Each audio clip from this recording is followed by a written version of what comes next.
Shalom,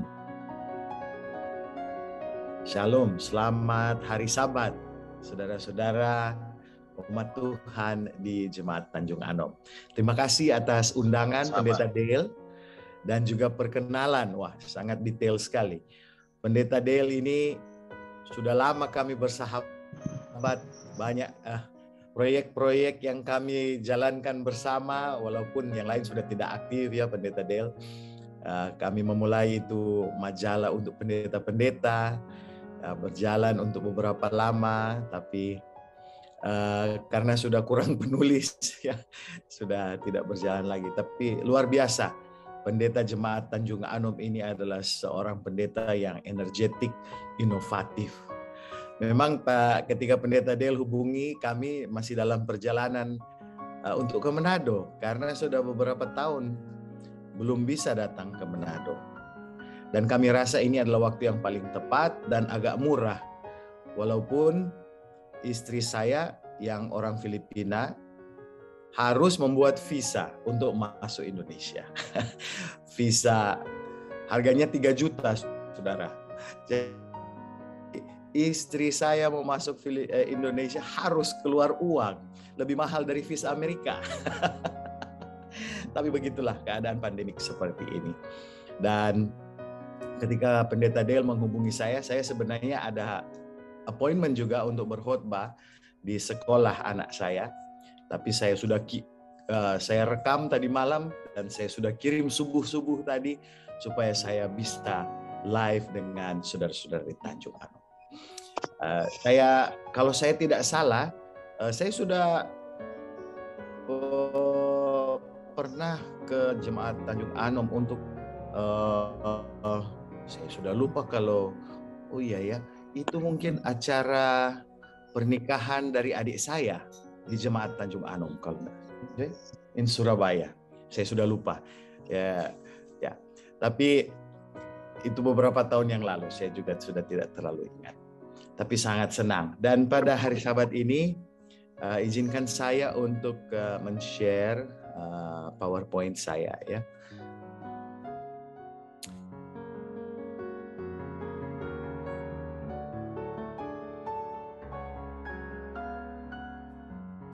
Baik. Ya. Saya pikir sudah terlihat ya di layar saudara-saudara yang kekasih. Jadi khotbah firman Tuhan yang akan kita pelajari bersama, saya beri judul solusi Tuhan untuk pencobaan manusia. Kalau kita ingat sebuah eksperimen yang dilakukan di tahun 1972, eksperimen ini dinamakan The Marshmallow Test. Apakah marshmallow ini? Saudara ingat ini, marshmallow ini ada kue seperti kapas, agak manis dan sangat disenangi oleh anak-anak. Jadi pada tahun 1972 di Stanford University, seorang dosen psikologi yang bernama Walter Mischel, dia membuat sebuah eksperimen. Dia mengikut sertakan 32 anak-anak yang berusia TK dan ingin mengukur bagaimana anak-anak ini boleh menahan diri. Dan dia menaruh marshmallow di depan anak-anak ini, dan dia kasih instruksi seperti ini. Marshmallow ini sekarang, nanti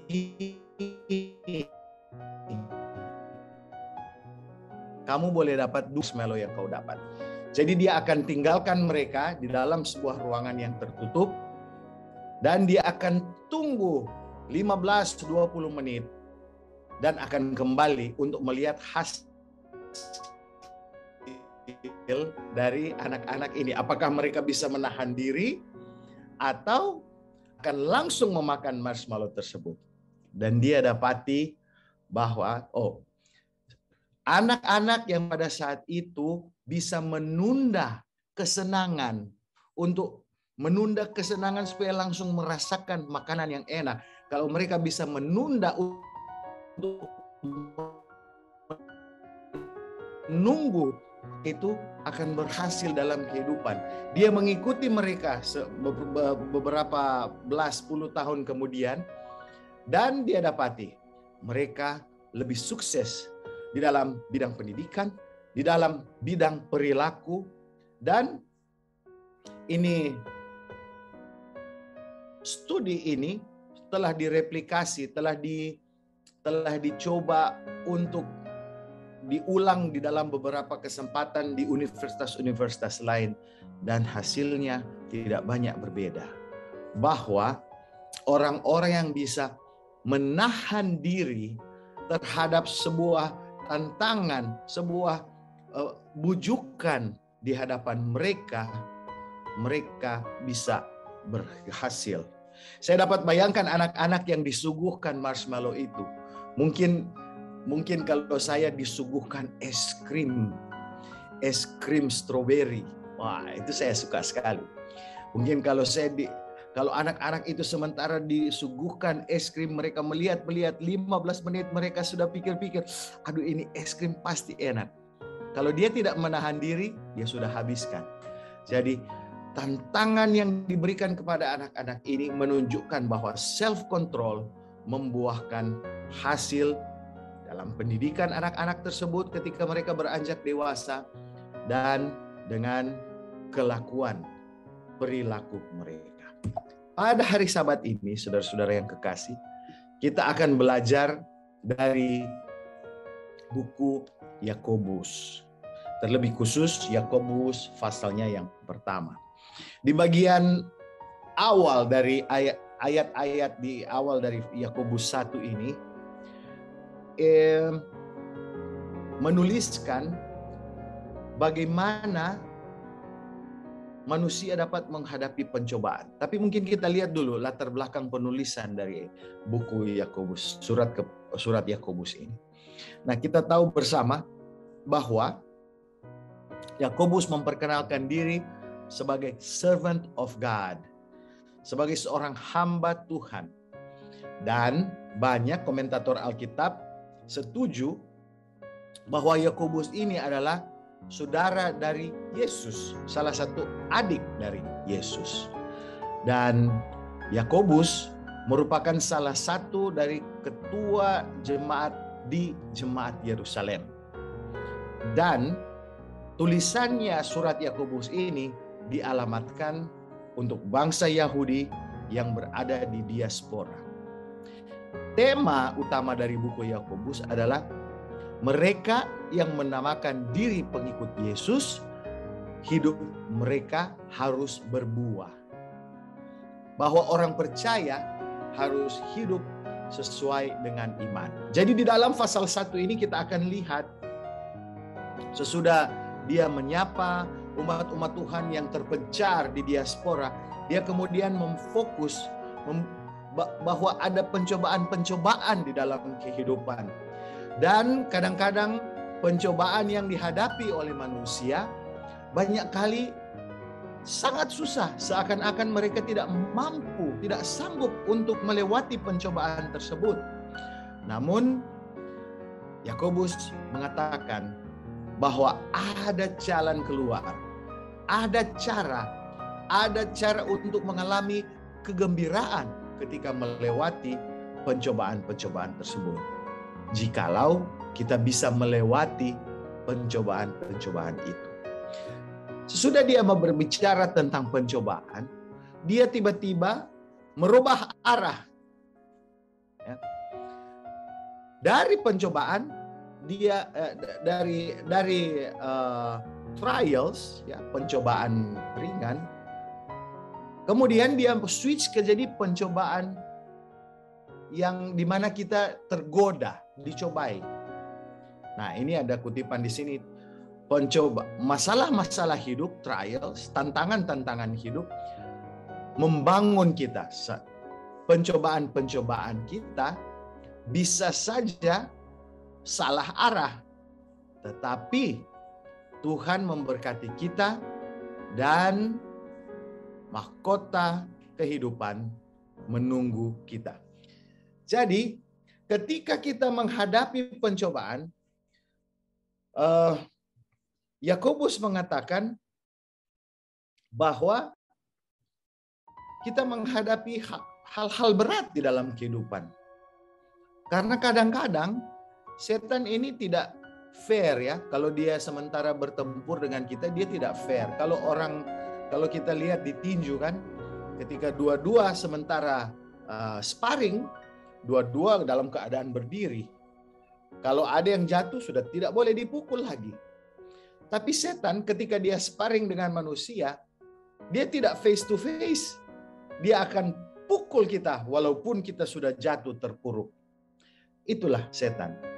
Dan pencobaan kadang-kadang yang dialami oleh manusia adalah sangat besar sehingga kadang-kadang kita bisa saja menuduh Tuhan. Kita menjadi marah, kita memprotes terhadap Tuhan. Apalagi kalau pencobaan itu membuat bisnis kita gagal. Atau pencobaan itu adalah ketika anggota keluarga kita harus meninggal dunia. Dan kita akan mempertanyakan Tuhan. Kita akan protes. Karena di saat-saat seperti itu, tantangan-tantangan hidup seperti itu, doa kita tidak terjawab. Saudara-saudara, beberapa tahun yang lalu, kami dikaruniakan anak yang ketiga. 5 hari kemudian anak itu meninggal. Dan saya mempertanyakan Tuhan. Saya pikir kenapa Tuhan izinkan istri saya mengandung sampai anak-anak dilahirkan. Cuma dilahirkan dengan penyakit di jantungnya. Saya pertanyakan Tuhan. Beberapa minggu saya di dalam benak saya bergumul. Kenapa saya melayani Tuhan terus kalau Tuhan seperti ini? Itulah manusia. Ketika diperhadapi dengan masalah-masalah kehidupan, kita memprotes. Apalagi kalau hati kita yang terkoyak-koyak. Kita menjadi marah, kita memberontak, kita membenci. Dan mungkin kadang-kadang ini terdengar seperti kekanak-kanakan. Tapi kalau Tuhan sementara baik kepada kita, apa yang kita lakukan? Kita diam-diam saja, kita senyum-senyum saja. Itulah kita manusia, bukan? Itulah kita manusia. Jadi mari kita lihat Yakobus 1. Yakobus 1 saya ingin mulai dengan ayat yang ke-13 yang sudah dibacakan oleh sister kita tadi ya. Yakobus 1:13. Apabila seorang dicobai, janganlah ia berkata, pencobaan ini datang dari Allah. Jadi, apa yang saya boleh katakan di sini? When tempted, bahasa Inggrisnya. Jika dicobai, kita harus mengatakan ini ya. Pencobaan yang terjadi di dalam kehidupan kita itu tidak disebabkan oleh Tuhan. Karena apa? Karena pencobaan itu ditawarkan kepada kita dan kitalah yang membuat keputusan apakah kita mau jatuh ke dalam pencobaan atau tidak. Jadi kita tidak boleh mempersalahkan Tuhan. Karena kalau pencobaan, kalau kita mulai mempertanyakan Tuhan, kita boleh mengatakan ini kepada Tuhan. Oh Tuhan, sebegini, orang Manado bilang, sebegini kita. Sudah begini aku adanya Tuhan. Kalau kita mengatakan kepada Tuhan, wah saya sudah jatuh dalam pencobaan, karena sudah begini adanya. Itu sama dengan kita mau bilang kepada Tuhan, Tuhan kan yang menciptakan saya. Berarti Tuhan tidak melewati quality control dong.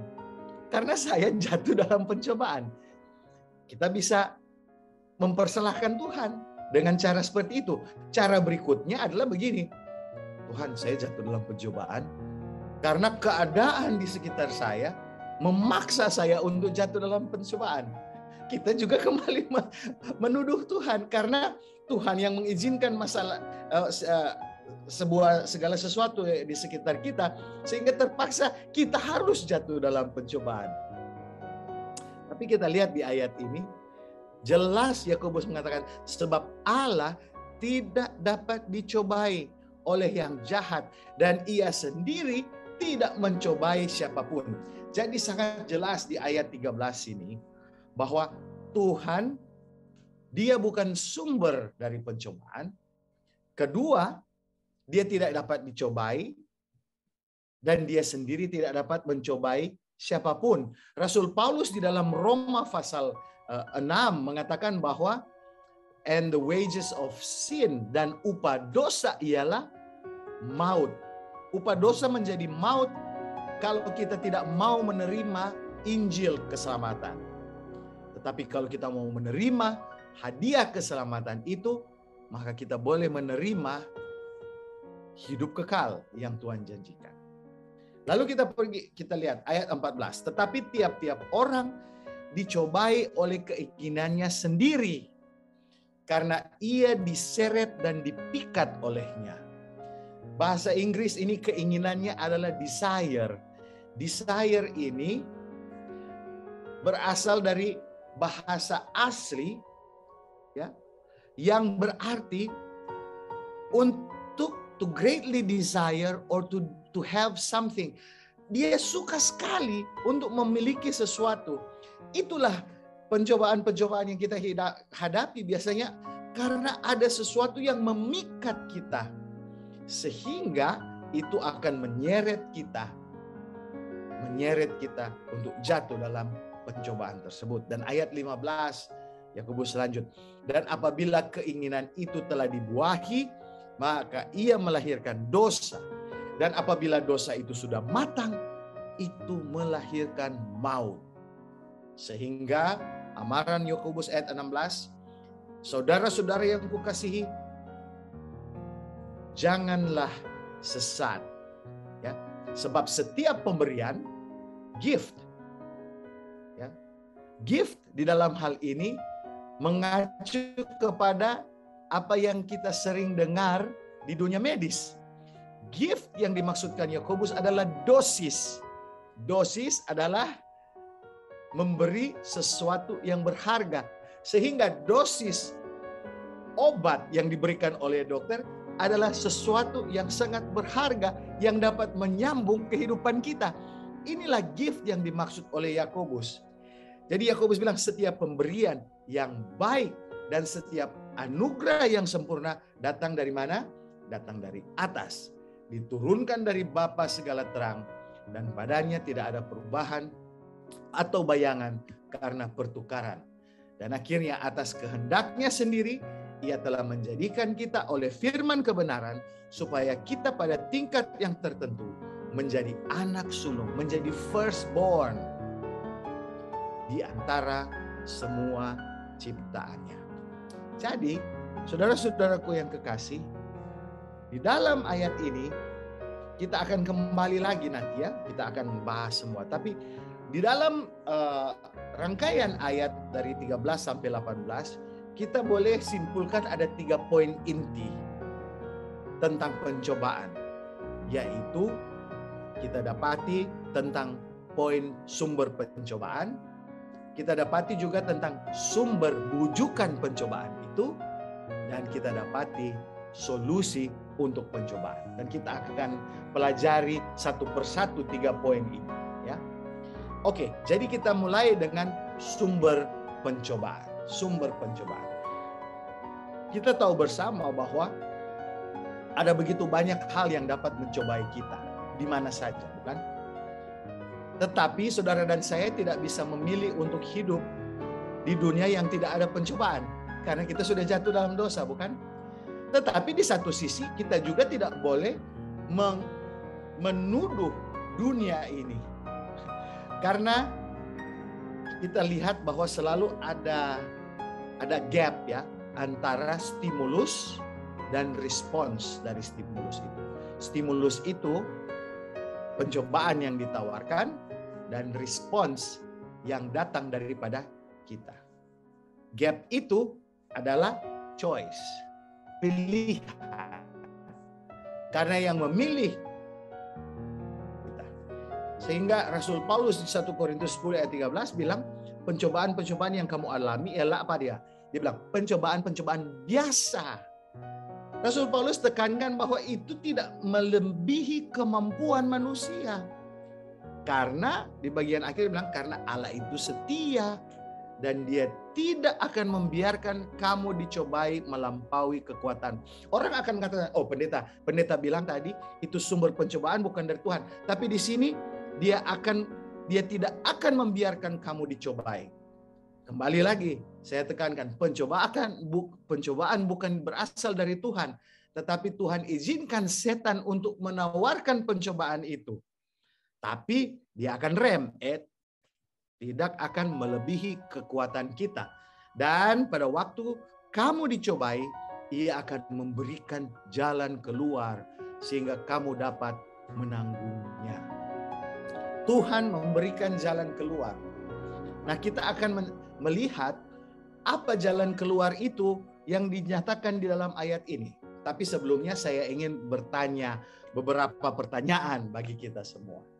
Saudara-saudaraku, ketika kita mengalami hal-hal yang sulit di dalam kehidupan kita, siapa yang mendapat kredit untuk kesulitan itu?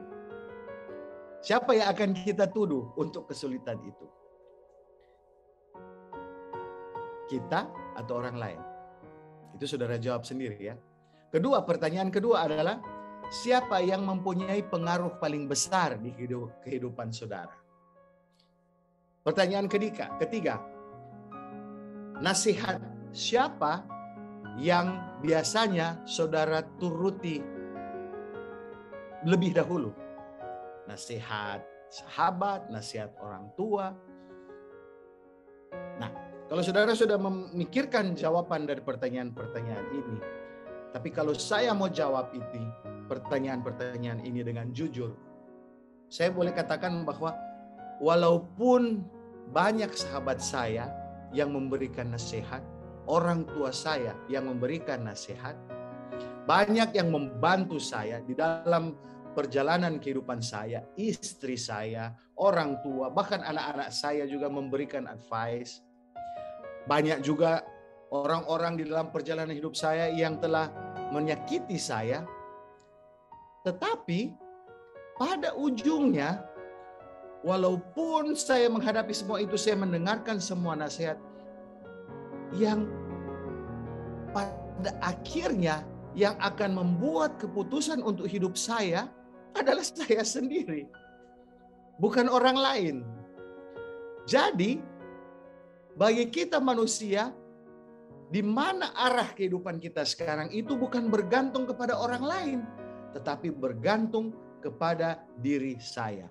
Dan walaupun banyak nasihat-nasihat yang kita dengar dari begitu banyak orang, untuk sayalah yang akan membuat keputusan mau ke arah mana kehidupan saya. Kita hidup di sebuah waktu yang susah untuk memikirkan seperti ini. Cara hidup kita, kebudayaan kita tidak memberikan anjuran agar kita boleh mengeksplorasi diri kita untuk mempertanyakan hal-hal yang penting dalam kehidupan kita. Sehingga manusia cenderung mau katakan bahwa saya ini korban keadaan. Saya ini korban keadaan. Tapi bukan itu yang Yesus inginkan bagi kita.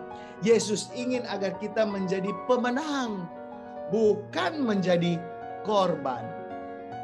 Tetapi tidak ada cara untuk merubah dunia ini kecuali saya sendiri yang merubah diri saya. Nah, saudara-saudara, yang paling kabar adalah ayat ini menggambarkan bagaimana pencobaan ini, ya. Dan hal yang pertama yang harus kita coba untuk merubah adalah untuk mengakui diri kita sebagai orang berdosa yang tidak mempunyai kemampuan, dan mengakui bahwa saya bertanggung jawab atas keputusan saya. Kita tidak boleh menuduh bahwa saya begini karena dia, saya begini karena saudara A, saya begini karena sahabat saya, karena orang tua saya, karena dosen saya. Kita harus merubah diri kita. Kadang-kadang kita boleh bilang, oh saya begini karena pemerintah, saya begini karena DNA di dalam hidup saya, orang tua saya sudah begitu. Ya, kita tidak boleh, kita harus merubah. Kita tidak boleh juga menuduh kita begini karena Tuhan yang melakukan. Kalau kita kembali ke awal dari sejarah manusia, itulah yang terjadi di dalam Kejadian 3 ayat 1-13. Bahwa manusia, Adam dan Hawa, ketika mereka telah diberikan segala sesuatu yang baik, yang boleh Tuhan berikan kepada mereka. Ketika mereka hidup di suatu lingkungan yang sempurna, mereka boleh melakukan segala sesuatu yang mereka inginkan, kecuali makan dari satu pohon yang dilarang. Tuhan sudah begitu baik kepada mereka. Tetapi hanya satu dari semua pohon yang ada yang tidak boleh mereka sentuh, yang tidak boleh mereka makan. Tapi sepertinya nenek moyang kita ini tidak puas dengan kebaikan yang Tuhan telah berikan kepada mereka. Mereka ditipu untuk berpikir bahwa Tuhan tidak memberikan segala-galanya. Ada sesuatu lagi yang Tuhan tahan, yang Tuhan tidak berikan kepada mereka. Jadi mereka memberontak dan pada akhirnya mereka kehilangan segala-galanya. Dan kalau kita baca di dalam cerita ini, ternyata permainan pertama yang ada di dunia ini adalah permainan petak umpet. Hide and seek, ya. Manusia lari daripada pencipta mereka. Mereka lari daripada kasih sayang Tuhan. Dia biasanya bertemu dengan mereka, walaupun hanya secara suara, tapi mereka selalu ada communion. Tapi karena mereka telah berdosa, mereka lari daripada Tuhan. Nah, yang penting yang kita harus perhatikan di sini bahwa Tuhan tidak sementara mencari mereka untuk menuduh mereka atau untuk mempermalukan mereka atau untuk membuat mereka merasa bersalah. Karena dia tidak perlu mencari mereka. Dia tahu mereka ada di mana. Dia tahu apa yang telah mereka lakukan karena dia selalu berjalan dengan mereka. Dan dia tidak sementara bersembunyi. Manusia, Adam dan Hawa pada saat itu, mereka yang bersembunyi. Jadi ini yang harus kita ingat. Ketika Tuhan yang Maha Tahu mulai bertanya, itu dia bertanya supaya kita boleh mengaku. Dia bertanya kepada Adam dan Hawa karena dia berharap bahwa mereka akan dengan berani maju ke depan dan bilang, "Yo Tuhan, saya sudah bersalah." Karena dia mau membantu mereka. Jadi dia bertanya, dia mempertanyakan hal-hal secara mungkin seperti dokter yang mempertanyakan, "Oh, terakhir Bapak sakit kapan, ya? Oh, Bapak minum apa sampai sakit seperti itu?" Itu biasa dokter tanya kalau saya pergi ke dokter. Diagnostic questions. Dan pada saat itu kalau kita ada waktu untuk baca semuanya, saat itu Adam dia sangat ragu, dia sangat ketakutan, dan di atas segalanya dia sangat malu. Karena apa? Karena dia sekarang sudah bertelanjang. Tapi dia tidak pernah menjawab kepada Tuhan, "Tuhan, saya sudah melakukan sesuatu hal yang salah." Dia berespons kepada Tuhan karena dia sudah melakukan hal yang salah, tetapi dia mau sembunyikan kesalahan. Tetapi ingat, mereka, Adam dan Hawa, ciptaan Tuhan, adalah anak-anaknya. anak-anak Tuhan. Tuhan tidak terlalu khawatirkan bahwa mereka sekarang telanjang. Dia pencipta, kan? Tuhan mau supaya terjadi transparan.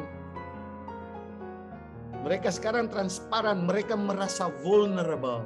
Mereka merasa sangat tidak percaya diri karena mereka telanjang. Dan itulah yang Tuhan inginkan kepada kita. Bahwa supaya kita jangan ragu-ragu untuk datang kepada Tuhan. Telanjangilah semua hal-hal diri kita, tunjukkan itu kepada Tuhan. Sebab Tuhan mau membantu kita. Nah, ketika Tuhan mulai bertanya di dalam cerita ini di ayat 11, Tuhan tidak bertanya dengan suara yang baik, dengan suara bagaikan seorang ayah kepada anaknya. Karena dia tahu anak-anaknya ini sudah bersalah, sudah melakukan, sangat jelas digambarkan oleh pemazmur. Mazmur 103 ayat 10, pemazmur menulis, tidak dilakukannya kepada kita setimpal dengan dosa kita, dan tidak dibalasnya kepada kita setimpal dengan kesalahan kita. Dan kita lanjut ke ayat 13. Di situ pemazmur mengatakan, seperti Bapa sayang kepada anak-anaknya, demikian Tuhan sayang kepada orang-orang yang takut akan Dia. Tuhan menciptakan manusia dari debu tanah. Dia kemudian memberikan nafas hidup dari rohnya supaya ada kehidupan di dalam manusia.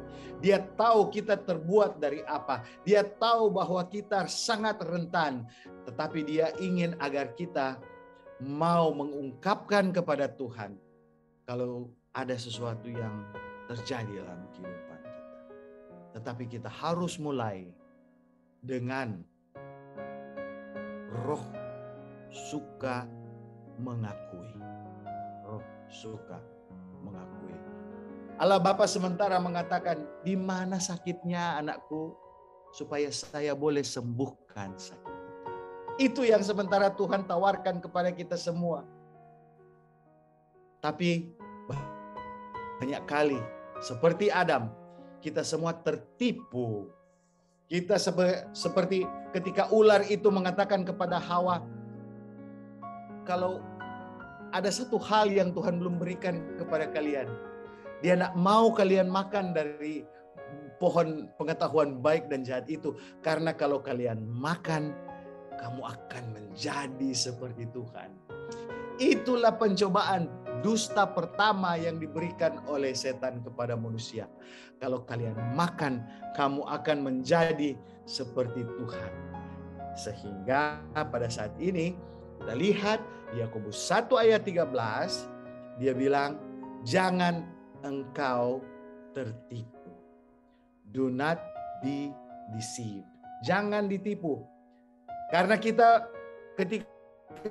kita dicobai, kita bisa tertipu. Dan ketika kita jatuh di dalam pencobaan itu, kita mulai menunjukkan tangan kita. Ini salahnya kamu. Tuhan, ini salahnya Tuhan. Sampai akhirnya saya jatuh dalam pencobaan. Ya. Ada orang yang pulang mabuk. Ketika ditanya sama istrinya, kenapa kamu seorang pendeta pulang mabuk? Dia jawab sama istrinya, karena segala sesuatu yang Tuhan ciptakan adalah baik. Bir itu baik. Jadi saya mabuk karena Tuhan. Nah, itulah kadang-kadang kita ya. Jadi kita harus ingat, jangan kita ditipu. Sebab kita sebenarnya yang harus bertanggungjawabkan tentang semua perbuatan kita. Semua perbuatan kita. Ya. Jadi kita lanjut sekarang. Yakobus 1 ayat 14 mengatakan, tetapi tiap-tiap orang dicobai oleh keinginannya sendiri karena ia dipikat olehnya. Karena ia dipikat olehnya. Ini membawa kita kepada poin kedua dari pelajaran kita pada siang ini. Poin kedua, tadi poin pertama adalah sumber pencobaan. Sumber pencobaan adalah setan. Poin kedua ini adalah pembujuk pencobaan. Pembujuk pencobaan. Di sini kita lihat sebuah pattern bahwa ada seduction. Kita dibujuk untuk melakukan sesuatu yang tidak baik. Dan di sini sangat jelas Yakobus mengatakan, tetapi tiap-tiap orang dicobai oleh keinginannya sendiri. Di dalam bahasa Yunani ini merupakan istilah berburu. Ini keinginan, ini arti dari keinginan. Jadi dalam konteks ini seseorang itu jatuh ke dalam perangkap yang dibuatnya. Tetapi dalam hal ini perangkap dibuat oleh Tuhan, oleh setan. Dan lihat, diseret dan dipikat. Ya, di sini juga ada istilah memancing. Ya, ada pukat. Pukat itu sangat menarik, ya, bagi ikan. Tetapi di ujung dari umpan ini ada mata kail. Dan di ujung dari mata kail ini ada tali. Dan di ujung dari tali ini adalah orang yang akan mengambil ikan kalau dia memakan umpan. Itulah keadaan kita. Jadi Yakobus dengan jelas mengatakan itu. Dan di ayat 15 dia bilang, dan apabila keinginan itu telah dibuahi, berarti pencobaan itu mulai kecil. Sebagaikan embrio, kalau ini seorang wanita yang sementara hamil, pencobaan itu mulai bagai embrio, sangat kecil. Tetapi ya, ketika dia dibuahi menjadi embrio, akhirnya dia akan melahirkan dosa. Embrio itu bertumbuh jadi dosa dan keluarlah pencobaan itu. Dan apabila sudah matang, pencobaan itu keluar sebagai maut. Maut. Apa yang menjanjikan kita kebebasan, itulah yang akan mengurung kita. Apa yang sepertinya membuat kita boleh hidup lebih hebat lagi, menuntun kita kepada kematian. Kematian apa saja, saudara? Kematian rasa percaya. Kematian hubungan-hubungan dengan orang. Kematian self-respect, harga diri. Kematian reputasi diri kita sendiri. Dan pada akhirnya kita juga akan mengalami kematian fisik. Kalau kita tidak pernah datang kepada kelahiran kerohanian melalui Yesus Kristus, maka kita akan mengalami kematian selama-lamanya. Dan pada akhirnya dalam pelajaran kita ini, kita lihat bagian ketiga, yaitu solusi dari pencobaan. Kembali saya ingin tekankan ini. Kita harus berhenti bermain menuduh. Karena kalau kita menuduh, kita akan menjadi malu. Karena kalau kita cuma berusaha untuk melarikan diri, bersembunyi, atau mau menghilangkan itu bayangan-bayangan kesalahan-kesalahan kita di masa lalu, bayangan-bayangan itu tidak pernah selesai. Itu akan bertumbuh dan akhirnya akan menghantui kita. Jadi janganlah kita berusaha dengan diri kita sendiri. Karena solusi untuk pencobaan adalah ini. Saudara-saudara yang kukasihi, janganlah sesat. Do not be deceived. Jangan sesat dengan berpikir bahwa Tuhan yang harus kita tuduh. Atau kita berpikir bahwa dengan semua usaha saya boleh keluar dari masalah. Itu yang Yakobus mau katakan. Jangan sesat oleh pikiran-pikiran itu. Jangan ditipu. Karena setiap pemberian yang baik, setiap anugerah yang sempurna datang dari atas, diturunkan dari Bapa segala terang, dan pada akhirnya tidak ada perubahan atau bayangan karena pertukaran. Bukan hanya Bapa itu menjadi Bapa kita yang berada di surga, tetapi Bapa kita yang di surga ini hanya Dia yang memiliki terang. Dia tidak memiliki kegelapan, dan Dia tidak datang kepada kita untuk memberikan kita kilat, tetapi Dia datang kepada dunia ini dengan mengaruniakan hadiah-hadiah. Dia mengaruniakan hadiah yang akan menuntun kita kepada kehidupan, bukan kepada kematian. Dan akhirnya di ayat 18, atas kehendaknya sendiri, Ia telah menjadikan kita oleh firman kebenaran, supaya kita pada tingkat yang tertentu menjadi anak sulung di antara semua ciptaan. Dan inilah satu-satunya cara bagaimana kita boleh diselamatkan. Untuk mati dan dihidupkan secara rohani. Dan ketika kita dilahirkan kembali dengan kelahiran yang baru, kita percaya akan kebenaran tentang Yesus Kristus. Yesus yang sudah berjanji, aku tidak datang untuk menghakimi dunia, tetapi aku datang supaya semua orang bisa diselamatkan. Dan itulah inti yang ingin saya tekankan bagi kita semua. Tapi mungkin saudara mau berkatakan, Pendeta Brian, bukannya ini hanya interpretasi Alkitab dari Pendeta Brian. Jadi bagaimana ini Pendeta Brian boleh tawarkan kepada kita? Saya ingin coba ilustrasikan itu seperti ini. Kita sekarang kan di masa pandemi kan. Bagaimana kalau ada sebuah vaksin yang dikatakan vaksin ini yang paling hebat, sudah dipelajari dan akhirnya vaksin ini semua beberapa miliar orang yang sudah disuntik, mereka itu langsung sembuh, tidak pernah kena COVID lagi. Dan itulah fakta karena hasil temuan vaksin ini. Kalau saya katakan kepada saudara-saudara, ini vaksin, saudara-saudara pasti bilang, Presiden bilang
mungkin jaringan Pendeta Brian ada masalah.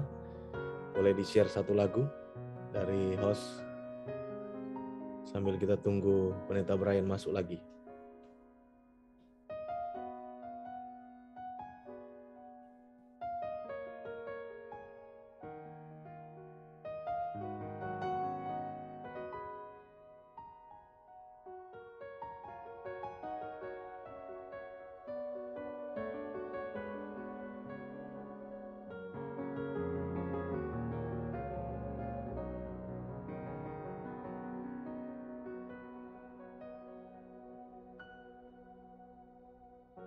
Oh, ini sudah masuk lagi.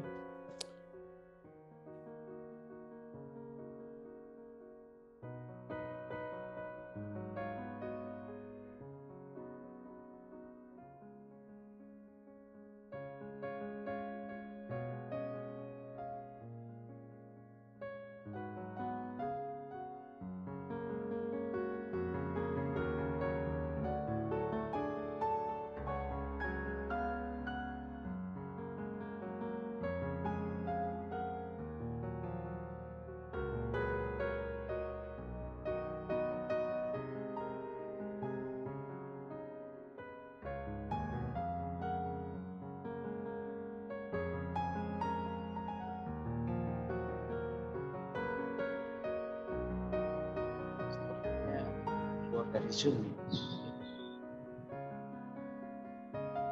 Ini sudah masuk tapi audionya belum connect.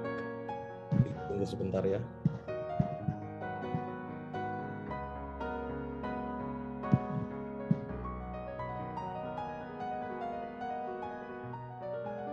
Itu. Karena solusi yang Tuhan tawarkan ini adalah yang terbaik. Mungkin kadang-kadang saudara bilang, oh kan sekarang tidak perlu vaksin. Tidak perlu vaksin karena yang perlu sekarang yang penting kumur dengan air garam. Itu yang ada di TikTok. Itu yang lagi viral di Facebook. Itu yang ada di sosial media. Kumur saja air garam atau makan saja ketimun, pasti akan sembuh. Tapi pada kenyataannya bukan demikian. Memang pemerintah ingin agar terjadi herd immunity ketika kita semua divaksin. Vaksin 1, 2, 3 dosis yang lengkap. Tetapi untuk dosa, saudara-saudaraku yang kasih, tidak ada herd. Tidak ada herd. Karena kita semua sudah jatuh dalam dosa. Kita semua jatuh ke dalam pencobaan-pencobaan yang akhirnya menuntun kita kepada dosa dan akhirnya menuntun kita kepada kematian. Dan penyakit dosa ini sangat fatal, saudara-saudara. Karena itu Yesus Kristus telah datang ke atas dunia ini dan dia telah berjalan dengan manusia dan dia imun. Dia tidak bisa kena dosa karena dia imun. Dia tidak pernah mendapat penyakit tersebut sehingga dia bisa bangkit dari dalam kematian. Dan bahkan kematian pun tidak dapat menahan Tuhan, pemberi kehidupan. Alkitab mengatakan bahwa Tuhan bersimpati dengan kita karena dia pun telah dicobai sebagaimana manusia mengalami pencobaan tetapi dia tidak jatuh dalam dosa. Dan karena itu darahnya yang tidak mengandung dosa yang telah tercurah di atas kayu salib, itulah menjadi vaksin bagi kita semua. Vaksin untuk dosa-dosa. Jadi untuk menutup, Tuhan telah menawarkan solusi. Marilah kita merespons untuk berhenti menuduh. Berhenti menuduh. Kalau kita sudah capek hidup di dalam keadaan malu, jangan hanya menyelubungi diri kita dengan alasan-alasan. Tetapi datanglah kepada Tuhan dan bilang, Tuhan, saya berdosa. Bantulah saya. Akuilah dosa-dosa kita. Karena kalau kita mau terima dosis hadiah yang Yesus telah tawarkan, maka kita akan diangkat menjadi anak sulung. Anak sulung. Jadi mulai dari saat ini, marilah kita belajar doa yang singkat. Doa singkat itu hanyalah boleh berbunyi begini. Maafkan aku Tuhan. Terima kasih atas dosis. Bantulah saya. Saudara-saudaraku, bantulah saya. Berikanlah karunia-karunia dari Tuhan yang tidak pernah kita dapati sendiri. Dan ketika Yesus datang mendekat kepada saudara dan saya, ketika dia bertanya, di manakah kamu anakku? Jawablah kepadanya, saya berada di sini ya Bapa. Dan kalau dia bertanya, apa yang telah kau lakukan? Katakanlah kepada Tuhan, jujurlah kepadanya, sebab dia tahu segala-galanya, saudara. Dia telah melihat semuanya itu. Bawalah itu kepada Tuhan. Karena Alkitab mengatakan bahwa barang siapa yang menyembunyikan dosanya, dia tidak pernah akan menjadi sejahtera. Tetapi barang siapa yang mengakui dosanya dan meninggalkan dosa-dosa itu akan mendapat karunia. Dan apa dosis itu? Hadiah daripada Tuhan, hadiah yang pertama adalah mercy, kemurahan. Akan diberikan kalau kita mengakui. Dan kalau kita disuntik oleh kemurahan ilahi, kita tidak hanya mendapatkan apa yang kita tidak layak terima, yaitu harga penebusan dosa yang Yesus telah lakukan 2000 tahun. Kita harus mendapatkan transfusi darah dari Kalvari. Karena kita sendiri tidak dapat membuat diri kita yang penuh penyakit dosa ini menjadi sembuh. Dan kita boleh katakan, Tuhan, hamba-Mu ini perlu kasih hadiah yang sempurna yang Engkau janjikan, yaitu kemurahan. Dan jikalau dosa-dosa kita, pencobaan-pencobaan kita masa lalu yang kita ingat kembali membuat kita merasa sedih, Roh Kudus sementara mengatakan, datanglah sebagaimana kamu ada.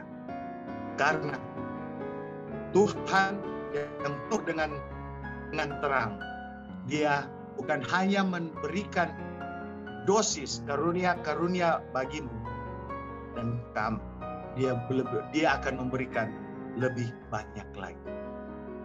Sesudah karunia yang Dia berikan, mercy, Dia juga telah berikan dirinya, anaknya. Dan katakan pada Yesus, aku mau menerima Engkau. Dia memberikan Yesus kepada kita, umat manusia, supaya barang siapa yang percaya kepadanya tidak akan mati, tetapi dia akan mendapatkan hidup kekal di surga. Kiranya ini boleh jadi pelajaran bagi kita. Tuhan kiranya memberkati kita semua. Saya bawa semuanya ini di dalam nama Yesus. Amin. Amin. Terima kasih kepada Bapak Pendeta Dr. Brian Sumendak atas firman itu.